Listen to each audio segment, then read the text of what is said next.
आवाज़ इंडिया के 10 साल पूरे होने पर आयोजित इस कार्यक्रम में आए हुए आप सभी लोगों को मेरा क्रांतिकारी जय भीम, जय मंडल, जय संविधान है, इंकलाब जिंदाबाद है।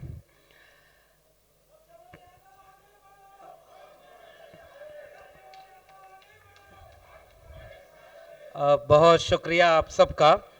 और जिस दौर में हर बोलने वाली आवाज़ को खामोश करने का सियासी चलन चल रहा है, ऐसे वक्त में आवाज़ इंडिया अपना 10 साल पूरा कर ले, इसके लिए बहुत बधाई। और पूरी आवाज़ इंडिया की टीम को कि आपने उन लोगों की आवाज़ बन कर के 10 साल का ये सफ़र तय किया है जो असल में बेजुबान रह गए। उनके किस्से कहानियाँ इस मुल्क में बहुत कम सुने सुनाए गए।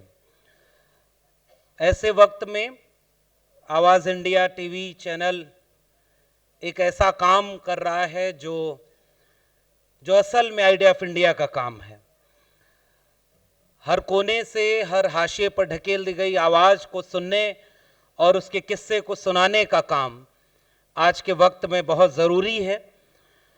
और जब बोलना ही गुनाह हो और बोलने की सज़ा आपको दी जाने लगे, सांसद अगर सवाल पूछने लगे तो उन्हें संसद के बाहर ढकेल दिया जाए, प्रोफेसर अगर बोलने लगे तो उससे उसकी नौकरी छीन ली जाए, खिलाड़ियों से उसका खेल का मैदान छीन लिया जा रहा हो, पत्रकारों के ऊपर यह बंदिश हो कि जो जिल्ले इलाही चाहते हैं वही आप बोलें, ऐसे वक्त में मुझे लगता है कि हम सारे लोग यहाँ इकट्ठा हुए हैं, वो सारे लोग ये चाहते हैं कि चाहे कितना भी बंदिश और जुल्म का दौर होगा, फूले शाहू अंबेडकर पेरियार के मानने वाले विचार के लोग अपनी जबान रखते हैं तो वो बोलेंगे। और इसी बात को कहने के लिए हम आपके बीच में आए। आज जब ये कार्यक्रम हो रहा है, मैं चूंकि विश्वविद्यालय से जुड़ा हुआ रहा हूं, ऑक्सफैम की एक रिपोर्ट से ही शुरुआत करता हूं। मीडिया में 2023 में एक रिपोर्ट ऐसी आई कि एक रिपोर्ट में 2023 में आकर के इसकी पड़ताल की गई कि देश के 121 चैनल हेड जो हैं, जो न्यूज रूम में बैठ करके डिसीजन लेते हैं कि कौन सी खबरें दिखाई जाएंगी, कौन सी नहीं दिखाई जाएंगी, उन खबरों का आंकड़ा ये कहता है कि उनमें एक दलित, एक ओबीसी और आदिवासियों के बीच से कोई नहीं है। ये न्यूज रूम की मीडिया की सच्चाई है। जो मीडिया ये दावा करता है कि वो जमहूरियत का चौथा स्तंभ है, उसके सबसे प्रमुख 121 लोगों में लगभग 99% लोग एक किस्म के हैं। और ऑक्सफैम की रिपोर्ट ये कहती है, मीडिया में जो लोग पैनलिस्ट बनाए जाते हैं उनमें 94% लोग अपर कास्ट से आते हैं।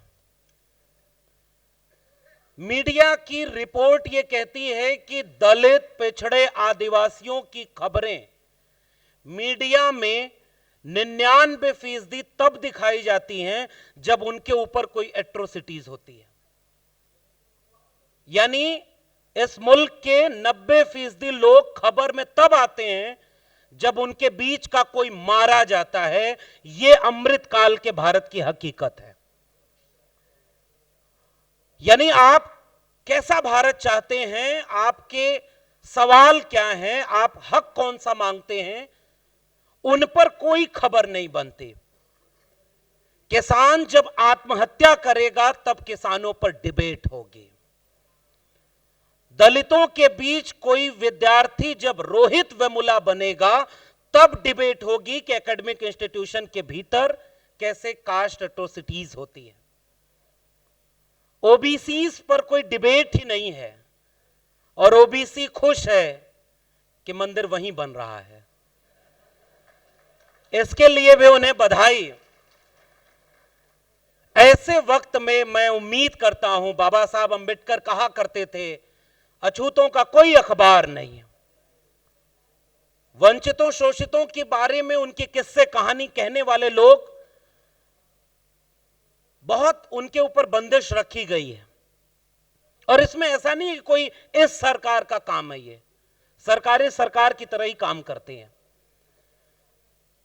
कोई थोड़ा सा कोमल ढंग से कोई काम करता है, कोई बहुत कड़े ढंग से काम करता है। सवाल पूछने वाले लोगों की हकीकत देखिए। भारतीय मुख्य धारा की मीडिया में 90% केवल हाई प्रोफेशनल जो जॉब है, हाई प्रोफेशनल, उनमें एक भी दलित और एक भी आदिवासी नहीं है जो ओवरऑल नौकरियां हैं, और 90% लोग एक तबके के हैं। अब एक दूसरा आंकड़ा, एक दूसरे भारत की तस्वीर देखिए। हाई कोर्ट ने, देश भर के हाई कोर्ट्स ने पिछले 5 साल में जितने जजों की नियुक्ति की, उनमें 79% जज केवल अपर कास्ट हैं। शेड्यूल कास्ट और अल्पसंख्यक सिर्फ 2% हैं। ओबीसी टोटल 11% है। जिस ओबीसी की आबादी इस देश में लगभग अब 60% के आसपास है। बिहार ने कुछ आंकड़ा आपको दे दिया है। यानी जो जज बनाए गए, जहां रिजर्वेशन नहीं लागू है, वहां 80% एक ही तबके के लोग जज बनाए गए। यह अमृतकाल चल रहा है। आपको भी इस बात के लिए बधाई। केंद्र सरकार की नौकरियों का एक आंकड़ा आपके बीच में रखना चाहता हूं। 1 जनवरी 2023 को शेड्यूल कास्ट की नौकरियों का परसेंटेज 16% था, क्योंकि शेड्यूल कास्ट को उनकी आबादी के मुताबिक रिजर्वेशन भारत का संविधान लागू होने के समय मिल गया था। और 2013 में वो 17% पहुंचा। ओबीसी का आंकड़ा 2004 में नौकरियों में केवल 4% था। 2013 में वो जाकर 17.31% नौकरियां मिले। जिसकी आबादी है 60%, उसके नौकरी में परसेंटेज केवल 17 है, यानी अपनी आबादी से 1/4 कम है। फिर भी इस देश में कोई हलचल नहीं है कि उनको उनके हिस्से का हक मिल रहा है या नहीं। फैकल्टीज इन हायर एजुकेशन, मैं बहुत गौरवान्वित हूं कि हम लोग जब हायर एकेडमिया में पढ़ाई कर रहे थे, उस समय एक ऐसे व्यक्ति यूजीसी में थे जिन्होंने बहुत कुछ किया। वो प्रोफेसर सुखदेव थोराट जी हैं। मैं बहुत एहतराम के साथ इस बात को फक्र के साथ कहना चाहता हूं कि आप जैसे लोग हैं जिन्होंने इस देश के वंचित शोषित विद्यार्थियों के लिए, प्रोफेसर्स के लिए इतना कुछ किया है कि मैं अमन जी से कहूंगा कि कभी सेपरेट उस पर कार्यक्रम कराइएगा। यह बात इस देश के लोगों को जानना जरूरी है, जो प्रोफेसर सुखदेव थोराट ने किया है। और उससे डाइवर्सिटी आई है, और वो डाइवर्सिटी आने के बाद भी का डेटा मैं आपके सामने रख रहा हूं। Faculties in higher education, 74% professor in Indian Institute of Management are upper caste, only 0.8% professor scheduled caste, only 0.2% professor from scheduled tribe, 2.6% professors from OBC category. Faculties in Indian Institute of Technology यानी IITs और IIM जो सबसे elite हैं, 81% from general category UR, 2.23% from scheduled caste, 0.31% from scheduled tribe, and 5.4% from OBC. IITs, IIM में professors आज भी उतने नहीं बन पाए जितने जिसकी आबादी है। और इसलिए एक आखिरी आंकड़ा, ऑक्सफैम की रिपोर्ट कहती है कि इस देश के 1% लोगों के पास 40% वेल्थ का कब्जा है, यानी संसाधन 1% लोगों के पास 40% है। यानी 100 लोग अगर एक देश में रहते हैं तो 100 लोगों में से एक व्यक्ति के पास 40, अगर 100 रोटियां हैं तो एक ही व्यक्ति 40 रोटियां खा रहा है। 3 रोटी में 50% लोग गुजारा कर रहे हैं। और अगर 90% आंकड़ा कर दिया जाए तो इस देश के संसाधनों पर 5% संसाधन पर 90% लोग जी रहे हैं। यह है सोशल जस्टिस, यह है इकोनॉमिकल जस्टिस। और पॉलिटिकल जस्टिस की बात ही छोड़ दीजिए। जब देश में कोई ये बताकर वोट मांगे कि मैं ओबीसी मां का बेटा हूं, मुझे एक बार फिर प्रधानमंत्री बनाइए, और जब देश में जाति जनगणना का सवाल उठ जाए तो वो कहे कि जाति तो केवल गरीब और अमीर होती है। राजनीति यहां पहुंच गई है। मैं उम्मीद करता हूं कि इस मंच से ये सवाल इस देश के लोगों के बीच जाना चाहिए कि असल में आइडिया ऑफ इंडिया क्या है। कोई देश किसी नक्शे पर खींच दी गई लकीरों के बीच आने वाले जमीन के टुकड़े से नहीं बनता है कि उस लकीर के बीच जितना टुकड़ा है वो एक राष्ट्र बन गया, वो एक देश बन गया। नहीं, देश बनता है वहां के लोगों से। और 26 नवंबर 1949 की वो तारीख जब बाबा साहब डॉक्टर भीमराव अंबेडकर ने कहा कि आज से हम अंतर्विरोधों के दौर में प्रवेश कर रहे हैं। हमने एक व्यक्ति एक वोट का अधिकार तो दे दिया, मगर यदि इस देश में सामाजिक और आर्थिक गैर बराबरी दूर नहीं हुई तो राजनीतिक बराबरी का कोई फायदा नहीं होगा। आज हम राजनीतिक बराबरी में जी रहे हैं। एक व्यक्ति एक वोट का अधिकार तो है, मगर नागपुर के लोगों, इशारा आप भी समझते हैं कि आपका एक वोट मशीन में जाता है तो वो किसके खाते में चला जाता, इसका पता ही नहीं चल पा रहा है। वोट किसी को दिया जा रहा है, जीत कोई और रहा है, राजा कोई और बन रहा है। और राजा जो खुद अपनी डिग्री फर्जी रखता है, वो राजा कलम और किताब पर भी जीएसटी लगाता है। और आज की तारीख में एक किसान अगर ट्रैक्टर खरीदने जाए तो उसे 18% जीएसटी देना पड़ेगा, और अगर आप मर्सिडीज कार खरीदने जाएंगे तो 9% जीएसटी। राजा अनपढ़ होता है तो कलम और किताब पर भी टैक्स लगाता है ताकि शिक्षा महंगी हो जाए, कि शिक्षा से बाकी लोग दूर हो जाएं, और 90% लोग एजुकेशन से दूर हो जाएंगे। सिलेबस बदला जाएगा। सिलेबस में मैंडेटरी किया गया। मैं दिल्ली विश्वविद्यालय में 14 साल मैंने पढ़ाया, अब मुझे वो नौकरी से निकाल दिया गया है, आप सबको पता होगा, क्योंकि नौकरी अब उन्हें दी जा रही है जो नागपुर है ना। नागपुर तो हम तो बाबा साहब की वजह से जानते हैं, लेकिन नागपुर 2 और वजहों से जाना जाता है। एक तो संतरे की वजह से और दूसरा उनकी वजह से। उनका नाम लेना भी उचित नहीं है क्योंकि एक वैचारिक मंच है। वो चाहते हैं कि वो प्रोफेसर वही बने जो उनकी शरण में चला जाए। आज इस देश में 2019 में मैंने खुद आरटीआई लगाई थी, 596 वाइस चांसलर पूरे देश में थे। उनमें से केवल 6 vice chancellor schedule caste, 6 vice chancellor schedule tribe और 36 यानी 36 कुलपति ओबीसी थे। 550 कुलपति एक ही तबके के थे। फिर वो देश सबका देश कैसे बना? ये सवाल हम नागपुर से पूछना चाहते हैं। और आज इस देश के ऊपर सबसे बड़ा खतरा यह है कि भारत का संविधान लागू हुआ तो यह वादा किया गया था इस देश के हर नागरिक से कि हम जाति, धर्म, भाषा, क्षेत्र देखे बिना सबको बराबरी का भारत देंगे। जो मेरिट से जाएगा वो प्रोफेसर बन जाएगा। और मैं गोल्ड मेडलिस्ट इलाहाबाद यूनिवर्सिटी का टॉपर ऑफ द बैच, मैं ये बात आज डंके की चोट पर कहना चाहता हूं, पहले नहीं कहा करते थे। हमारे सीनियर प्रोफेसर बैठे हैं, वो जानते हैं कि एजुकेशन की अहमियत क्या होती है। हम अपने रिसर्च वर्क से बताते हैं कि हमारे अंदर काबिलियत का है, हमें जबान से बोलने की जरूरत नहीं। लेकिन सर आज ये बोलना इसलिए पड़ रहा है कि दिल्ली यूनिवर्सिटी के जिस कॉलेज में मैंने 14 साल पढ़ाया, 14 बैच पढ़ाया, मुझे 40 बार रिन्यूअल का लेटर मिला क्योंकि मैं ठेके पर प्रोफेसर था।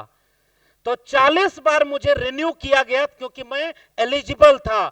मेरा एकेडमिक परफॉर्मेंस इंडिकेटर्स में 100 में 96 नंबर था। और मेरी जगह जिसको नौकरी पर रखा गया उसका 100 में 50 नंबर था, लेकिन उसकी मेरिट ये थी कि वो उनकी शरण में चला गया और मैं उनकी शरण में नहीं गया, मैं फूले अंबेडकर पेरियार की शरण में रहा, इसलिए मुझसे नौकरी छीन ली गई।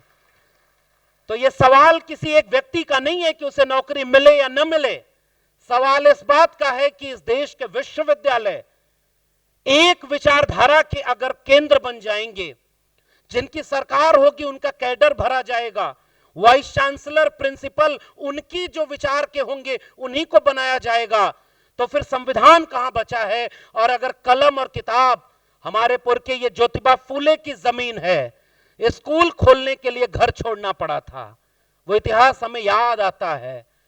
जब स्कूल खोलने और पढ़ाने जाती थी सावित्रीबाई फूले तो कोई गोबर फेंकता था, कोई पत्थर मारता था, फिर भी उन्होंने 2 साड़ी रखी, अपना चलना नहीं छोड़ा और स्कूल खोला।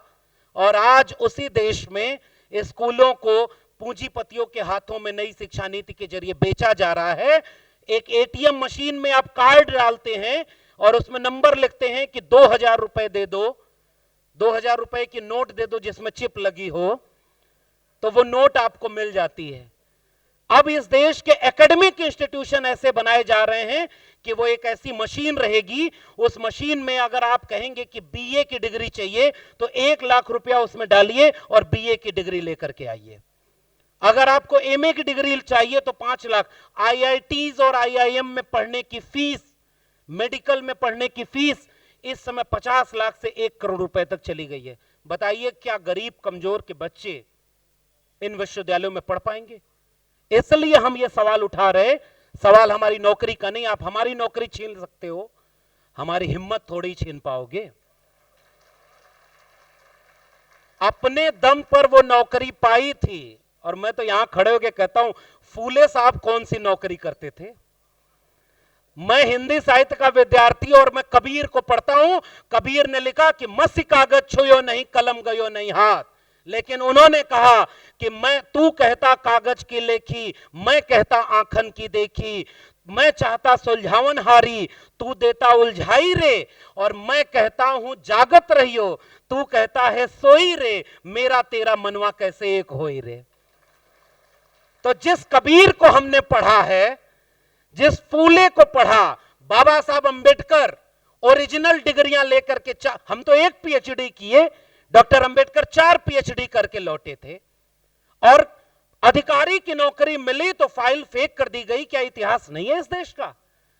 पानी पीने का नहीं दिया गया तो उसी सयाजी बाग बड़ोदरा में बाबा साहब अंबेडकर लौटे और रोए थे। मैं गया हूं उस जगह पर, उसका नाम आज तारीख में लिखा गया है, संकल्प भूमि, क्योंकि डॉक्टर अंबेडकर ने वहां संकल्प लिया कि अगर इतना पढ़ने के बाद मेरे साथ इतना भेदभाव हो रहा है तो मेरे समाज के साथ कितना भेदभाव होगा। मैं संकल्प लेता हूं वो विदेश भागे नहीं, इसी देश में रहे और सबको बराबरी का हक देने के लिए भारत का संविधान लिखा।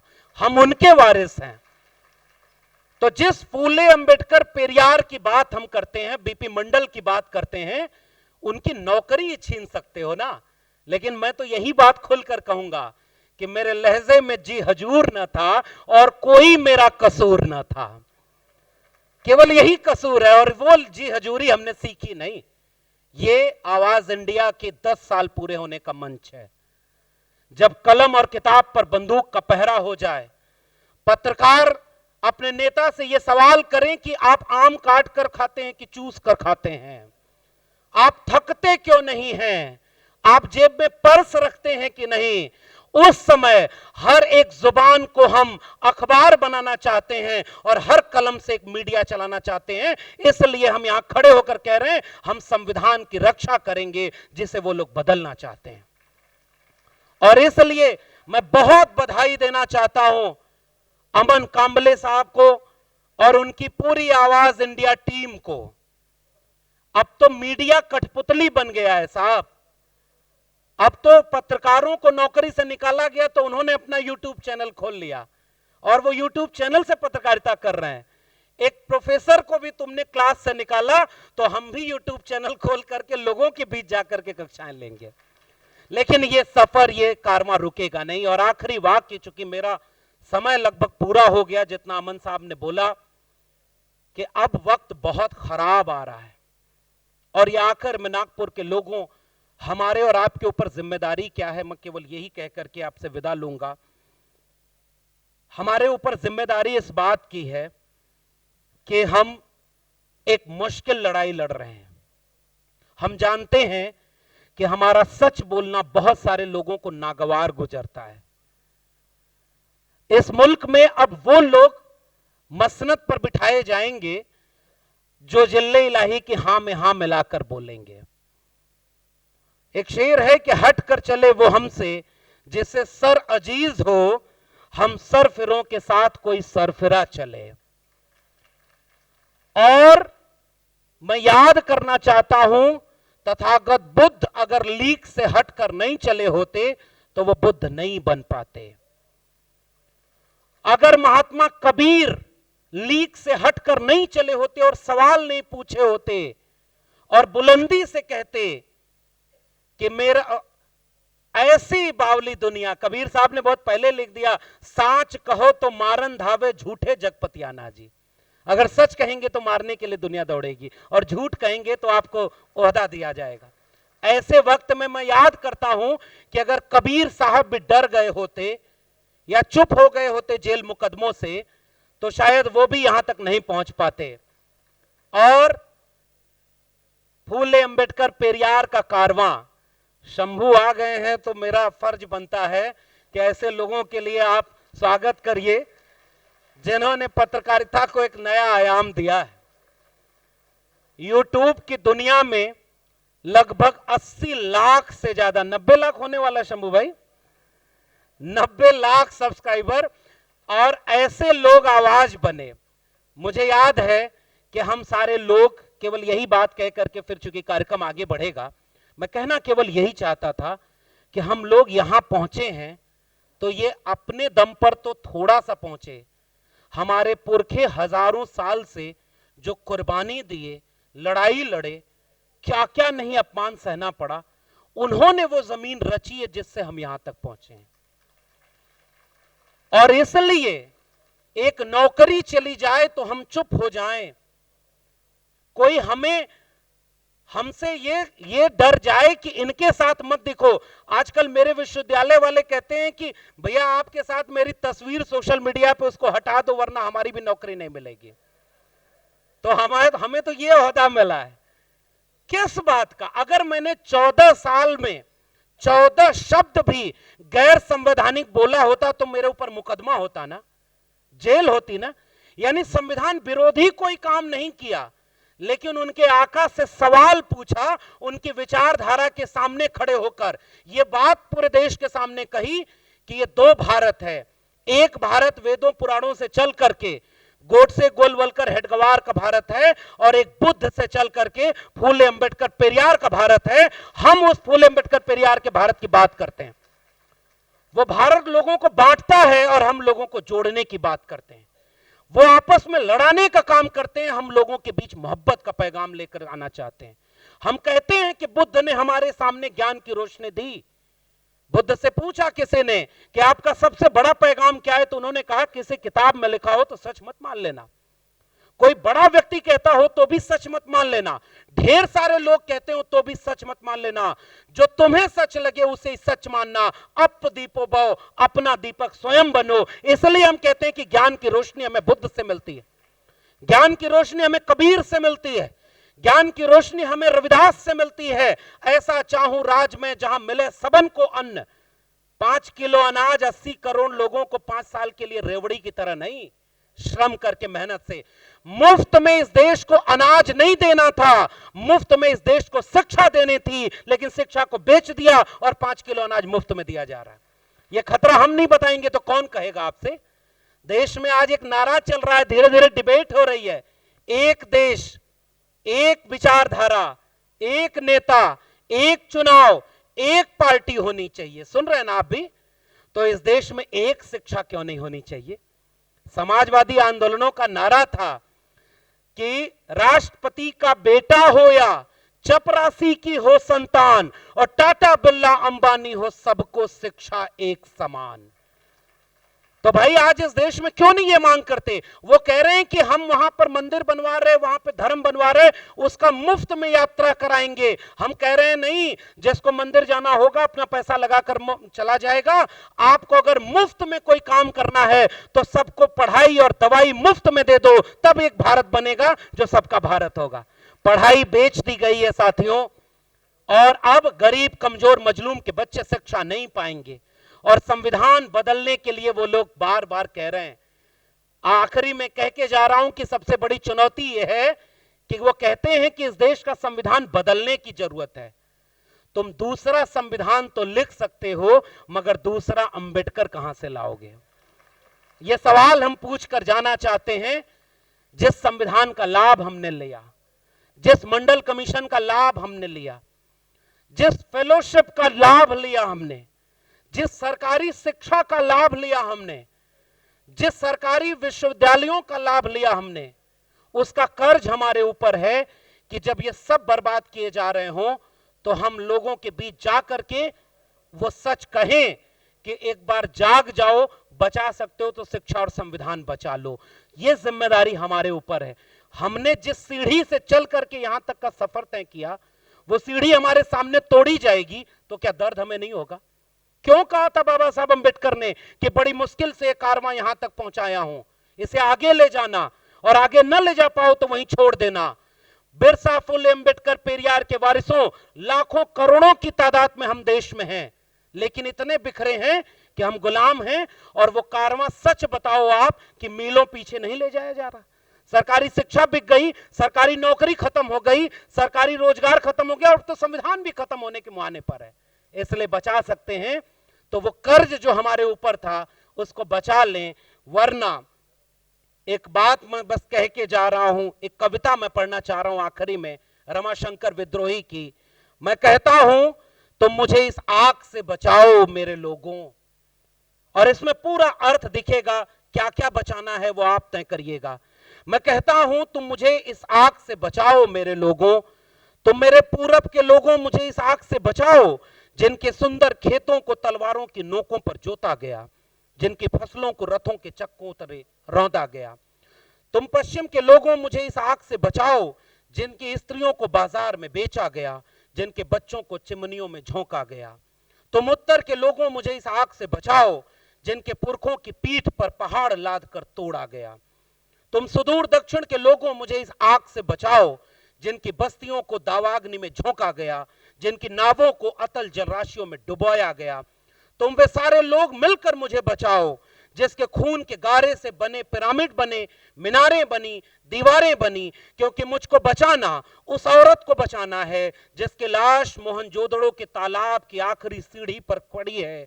मुझको बचाना उस इंसान को बचाना है जिसकी हड्डियां तालाब में बिखरी पड़ी हैं। मुझको बचाना अपने पुरखों को बचाना है, मुझको बचाना अपने बच्चों को बचाना है। तुम मुझे बचाओ, मैं तुम्हारा कवि हूं। और आप अगर हम सबको नहीं बचा पाए तो एक व्यक्ति जो बोल रहा हो, अगर वो अकेला पड़ गया तो उसकी जबान चुप हो जाएगी। तो शायद आने वाले वक्त में कोई बोलने से डरे कि भगत सिंह पैदा हो, मगर हमारे घर में नहीं, पड़ोसी के घर में। मैं मानता हूं कि मेरे ऊपर कर्ज है फूले, अंबेडकर, शाहू, पेरियार की कुर्बानियों का। इसलिए लहू के आखिरी कतरे तक इस मुल्क के आईन को, इस देश के संविधान को और शिक्षा को बचाने का संकल्प लेते हैं। आपने मुझे सुना, उसके लिए बहुत बहुत धन्यवाद।